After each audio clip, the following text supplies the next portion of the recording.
Imagine 320 means to us the future of our children and also the future of our community.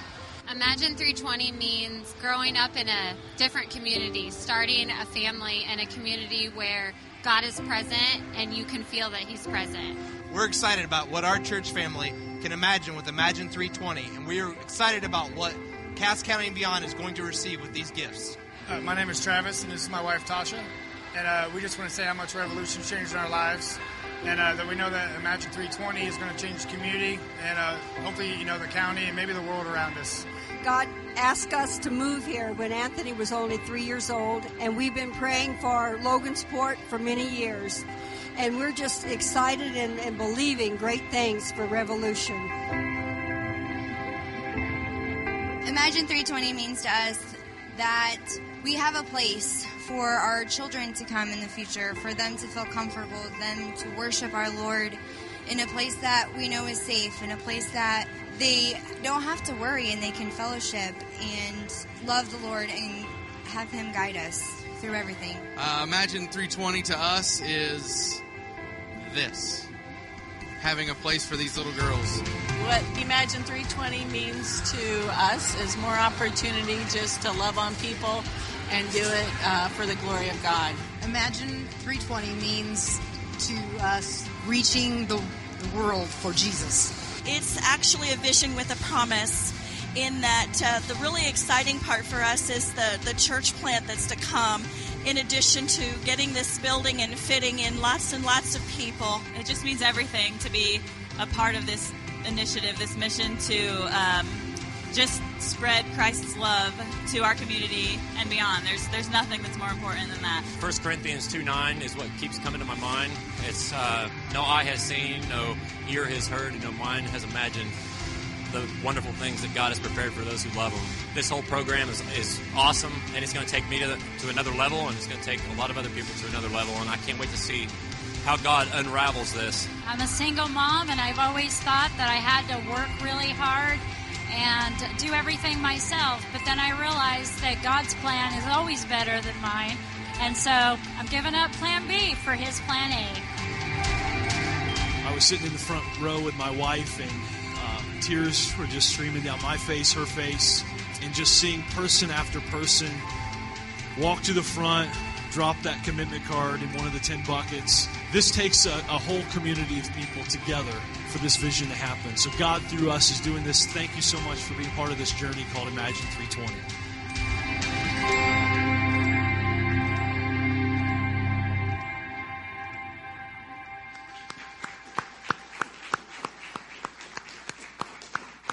So I'm up here with Teresa Beck. You saw her in the video.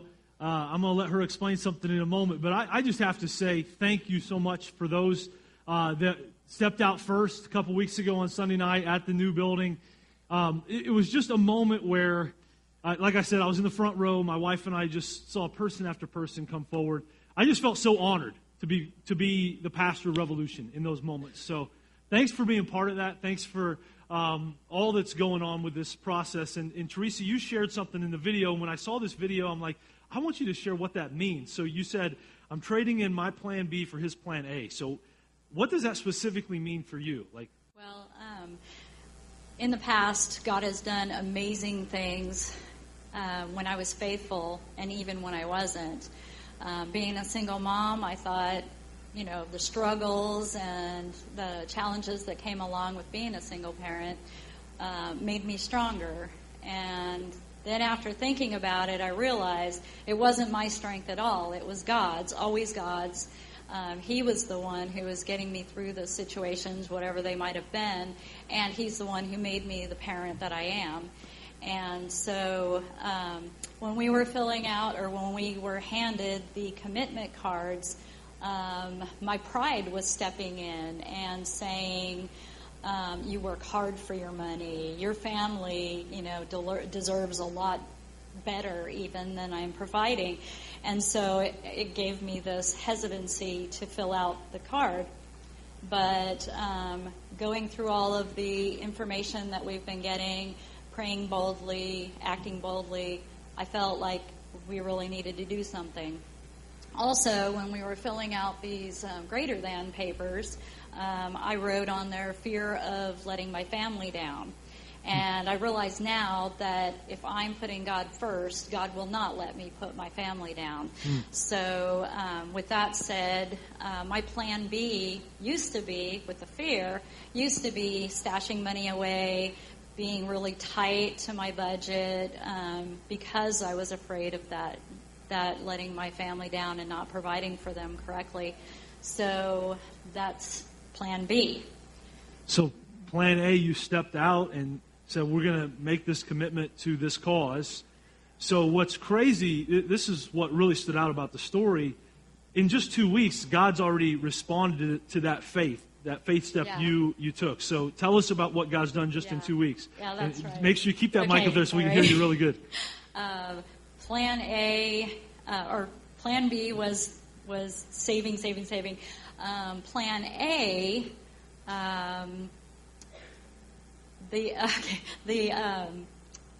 during youth group on Wednesday, a text came through from my landlord, and knowing that their family has been going through a really serious illness, and they've been really scratching and scrimping for their money to make ends meet. I really thought that they were calling to let me know that they were going to sell the rental home that I live in and that we were going to have to move. But that wasn't the case at all. They decided that my rent was going to be reduced by $50 a month. And that matches my commitment, my original commitment, to the donations towards the Imagine3. And then something else happened. And then something else happened. Randomly, a person would call me, and I volunteered for a position at a gymnastics studio, and outside of church and my regular job. And the other day, she called me and said, "Hey, what would you think about being a regular Thursday night, and I'm going to pay you?" So there's another backup from God's plan A. And then also a person at the school approached me and asked me about volunteering for selling tickets and concessions and stuff like that to athletic games. And then when I said, yes, I'll volunteer, she goes, "Oh, no, it's a paid position." So, so three different things that God is doing in our family. And I tell you what, I'm really excited to see what else has been going on in the church and what He's going to do in our community. So give it up for God. Thanks so much.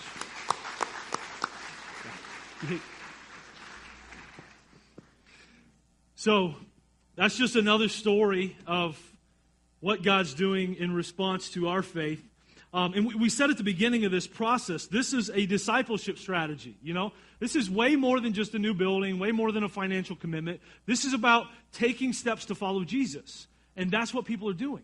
That's what this has looked like. We're taking bold steps to follow Jesus better tomorrow than we did today. That's what discipleship is, as far as these things back here, praying boldly, giving boldly. I was able to share last week about Advanced Commitment Night. Almost half of the commitments were, as far as we know, from first-time givers at Revolution, taking that next step. I shared on Facebook about how we've started 6 new groups, about 60 new people connected in life groups, getting to know others and Jesus more. We're going to be able to report soon on how many new people are serving. So many hundreds of people every day praying at 3:20 p.m. God, guide this process. And we had a group of people go over to the new location, the new Revolution campus, between services today and just pray, God, continue to guide this. And that's going to happen once a month at 10:20 a.m. And we'll be letting you know about when that happens. So it's just amazing to see, people just taking next steps to follow Christ through this process. And this morning, as we finish this series up, and my message is going to be quite a bit shorter than usual today. No need to applause. But as we finish this up, I just want to talk for a few minutes about making our life count. Making our life count. So would you just pray with me as we get started with that? God, this is your deal. You have led this thing since minute one. You are here right now in this room with us. guiding, speaking in your own unique way to every individual, every couple, every family. So, as only you can do, move our hearts and minds to meet your mission, to meet your calling for us. In Jesus' name, amen. Let me start with a really easy question, okay? Really easy question. Did you know you're getting older? Did you know that? Sorry, it's true. Whether you're 13 or 30 or 30 times 2 or 30 times 2 plus a few or somewhere in the middle of all that, like everybody in the room today, we're getting older. And have you ever stopped to think about like how we describe our ages throughout life? Like the only time, like when we're talking about age, the only time we really like that getting older thing is when we're young, right? When we're kids and teenagers, right? If you have kids or grandkids, you've probably seen this, or maybe you remember back to when you described your age as a kid. Like you described your age in fractions, right? Like I'm 4.5. I'm not 5. I'm 5. I'm 5.5, or I'm 6 3/4. You might as well call me 7, because we just want to get older so bad. And then when you enter the teen years, you talk about how old you're going to be. Like, how old are you? Well, I'm going to be 16.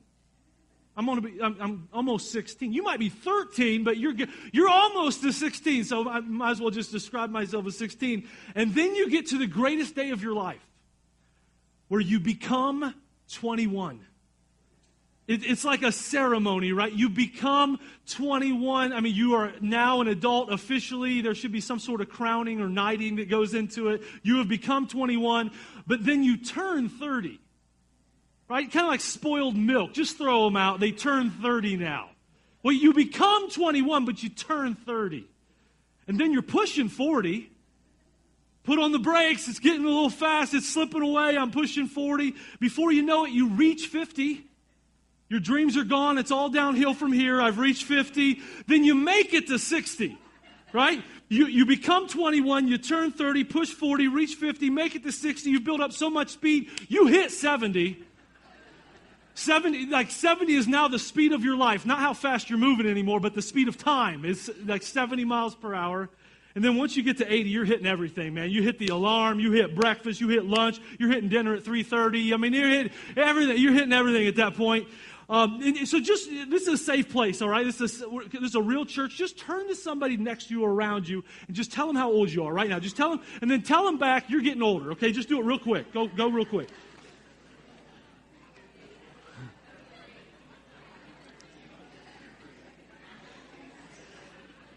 Okay, whoa. It's getting out of hand.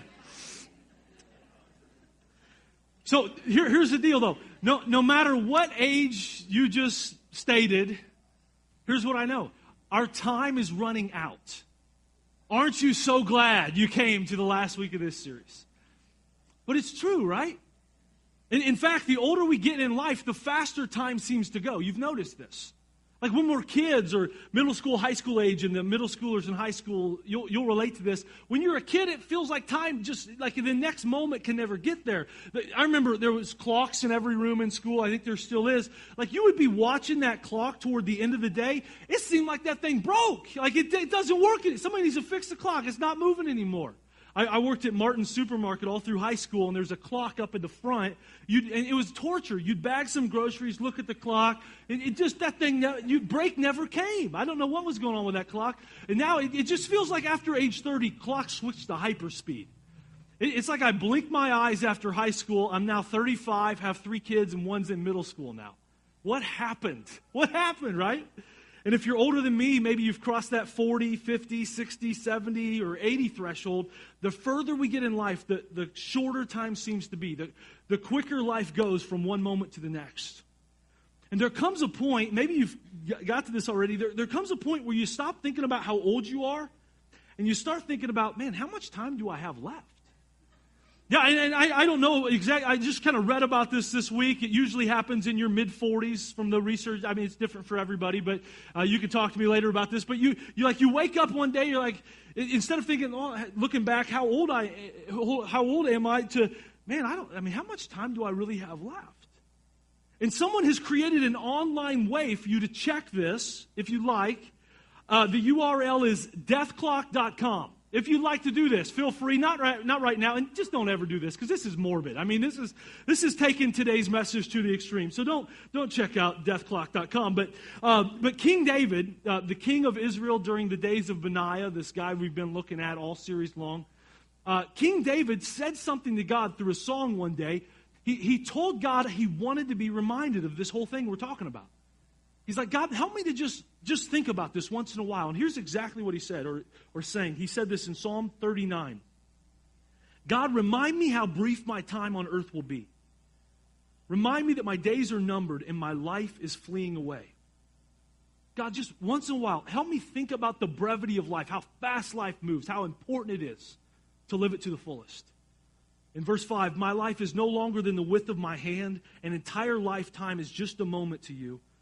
Human existence is but a breath. Let's all just take a deep breath together. Ready? I mean, that's what he said. Life is like that. It is so fast. It just goes by so fast. Another translation of verse 4, instead of saying, remind me my days are numbered, it says, teach me to count my days. David's like, God, help me to count my days and make them count for something. Help me not to just think, oh, it's just another day, but to realize this day I've been given, it's one of just a few days I really get on this planet. Help me to count my days and make them count for something bigger than me. And the guy we've talked about every week of this series, the man, the myth, the legend, Benaiah, he made his life count for something. So much so that we've read this verse a few times in this series, but in 2 Samuel 23, here's what it says. He, that's Benaiah, was held in greater honor than any of the 30. And we've talked about that group of men called the 30 a few times in this series. It was an elite military group in Israel. As far as the warriors of Israel was concerned, this was the best of the best warriors in Israel. So why was Benaiah held in greater honor than all the rest? Well, it's all the things we've talked about in this series. If you've been here, like he dreamed big and he acted boldly. He ran to the risk. He took down the 2 Moabite warriors. He took down the lion. He went up against the Egyptian soldier. He fought through the obstacles, right? He didn't let the bad odds or big obstacles or the fact that he was outmatched get in his way. He went forward with the mission God had for him no matter what. He was a man of bold commitment. We talked last week about how Benaiah gave 40 years of his life to a kingdom and a cause bigger than him. He served King David and the nation of Israel for 40 years, and then he made his one and only life count. He knew, my life is really short. I'm going to use it to the best of my ability. I'm going to give it away and make it count for something bigger than me. And I'm just telling you, somebody that does these things right here, a person that lives their life this way, goes down in greater honor than the rest. I'm just telling you, these are the things that are going to be remembered about you long after you're gone. These are the things right here. God, teach me to count my days and make them count. And see, this was the heritage of Benaiah. We've talked a little bit about his dad in this series. His dad's name was Jehoiada. We've mentioned him a few times. Jehoiada was a leader of the priests. And there's a story, it talks about how Jehoiada, he rallied about 4,000 men to support David when David was crowned king. There was some controversy, and he rallied a bunch of people to support the new king. He dreamed big, he acted boldly.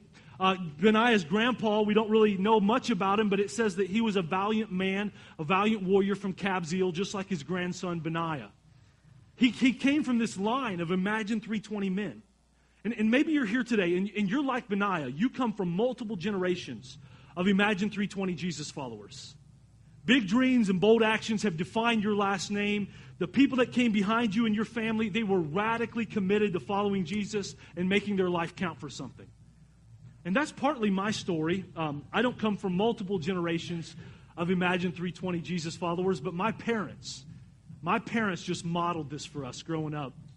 My mom and dad, you saw them in the video. My mom talked about we moved here when I was a kid, and I'm telling you, they gave everything and then some to the cause of the local church and continue to do so through Revolution Church. One specific story I'll never forget. I was in middle school. I was 12 or 13 years old. And I was in our dining room. I was listening to some music through the computer speakers, not YouTube, because we didn't have YouTube. I had a CD of this Christian rock band. I was playing it through the optical drive of the computer, and it was emitting sound from the speakers. Okay, that's how this thing worked. And there's this one particular song on the CD that it really resonated with me. I like the old school rock flavor of the song. It was a song by Big Tent Revival. Maybe a few of you might know of this band, Big Tent Revival. They're not around anymore, but the song was called Message from the King. And so I'm listening to this song. My parents come into the dining room. I'm like, Mom, Dad, you got to hear this song. So I played it again, and here's what they heard.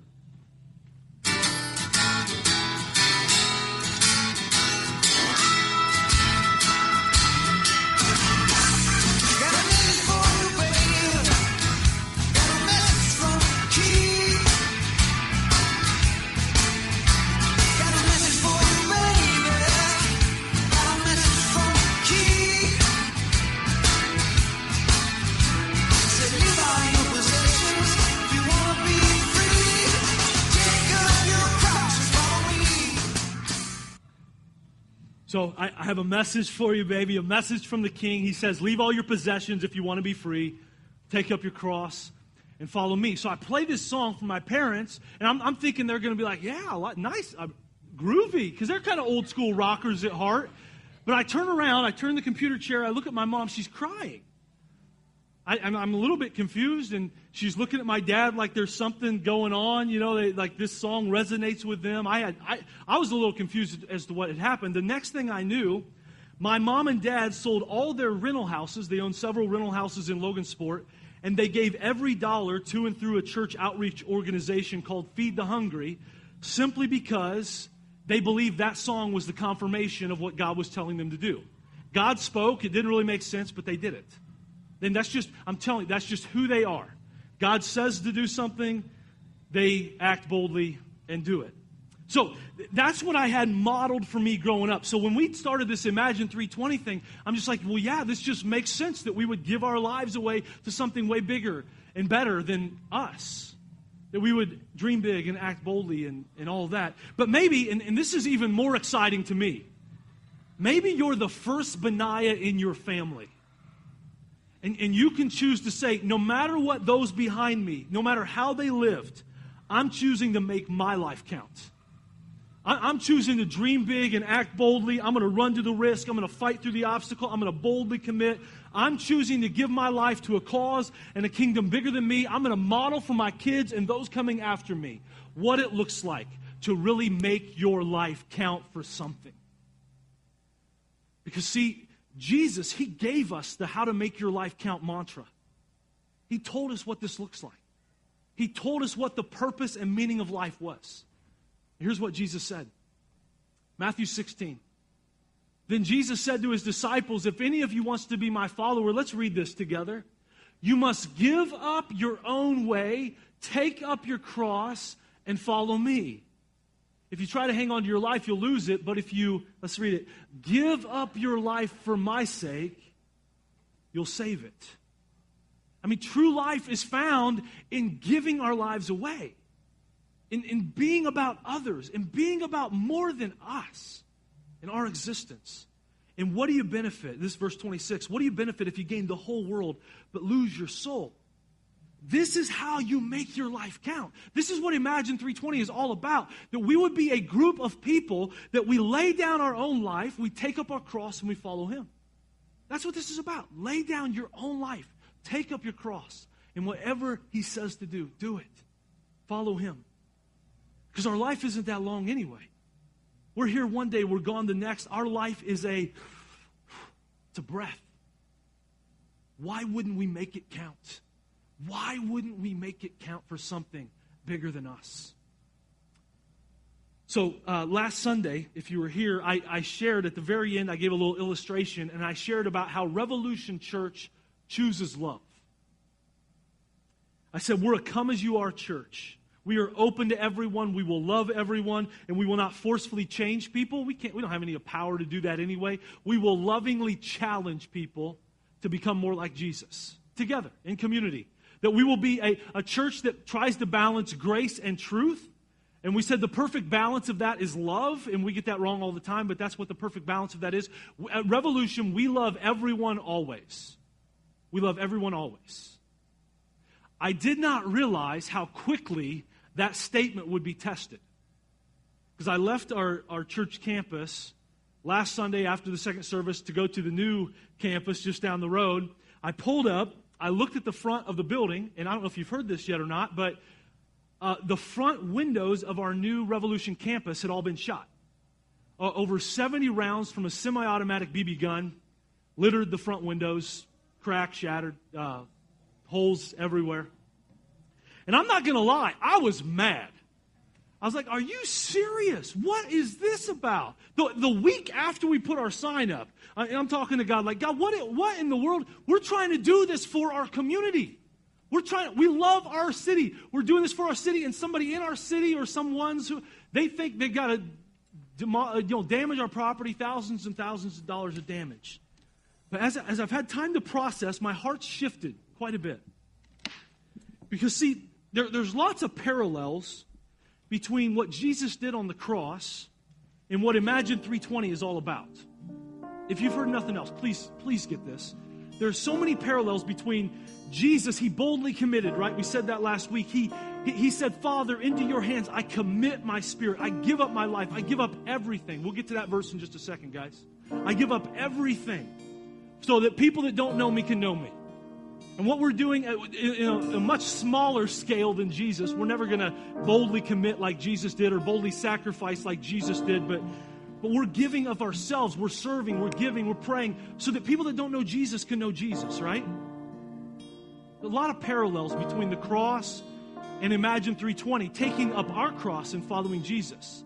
Well, Jesus did something really crazy on the cross. Maybe you've heard about this. Jesus said this really crazy thing on the cross. He said, Father, forgive them, for they don't know what they are doing. As the spike is being pounded in, as he's being beaten, as he's being spit on, he's like, God, these people doing this right now, they don't get it. I'm dying for them. Forgive them. They don't even understand what I'm doing right now. And see, as a church, in these moments, we have the opportunity to show that deeper form of love like Jesus. We have an opportunity to show that deeper form of love.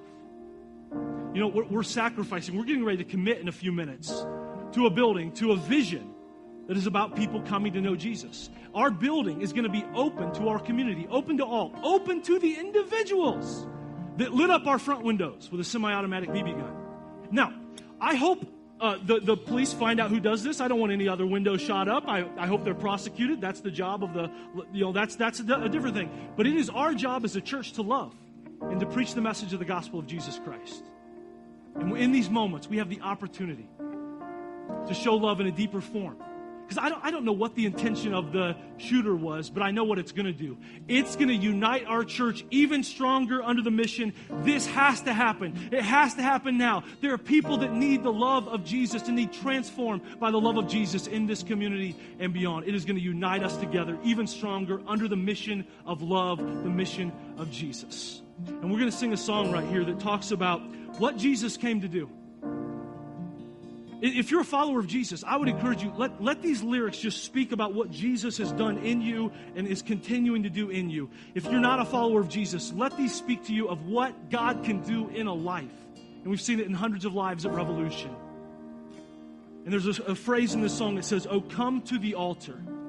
An altar is a place where we just meet with God. Let this be a moment. Let these be moments, these last 20 or so minutes of service, where we meet with God right here. He is here with us. Let's meet with Him. Let's stand and sing.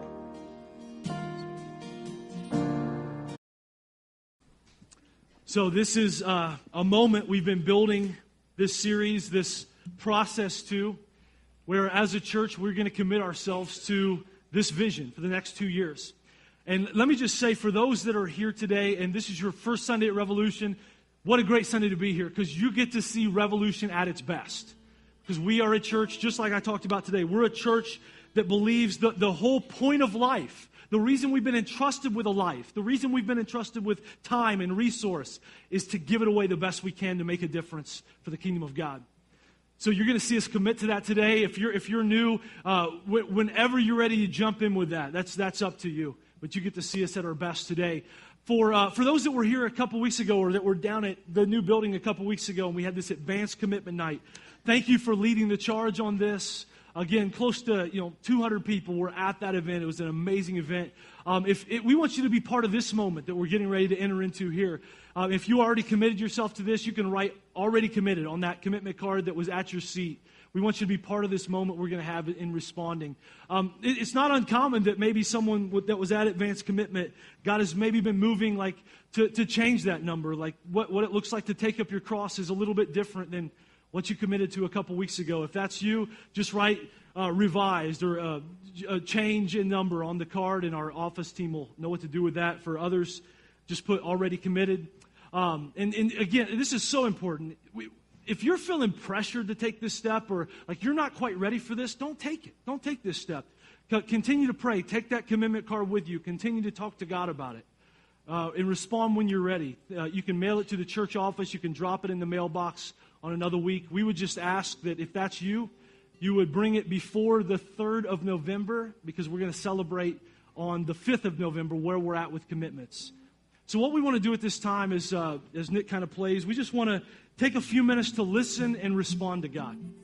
This whole series has been leading us up to here. I would even say the whole 7 years of our church has been leading to this moment right here. So we just want you to have some time to think and pray. Everyone should have received a commitment card at their seat. Just talk to God right now. God, what is it supposed to look like for us? And what's really important on that card, there's some calculation type stuff. Feel free to use that.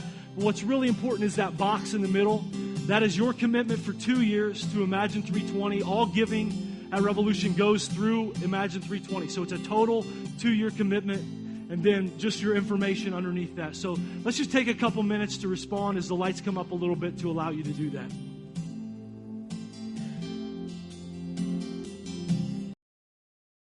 If you're still working on it, feel free. I'm just going to pray for this moment. God, this is big.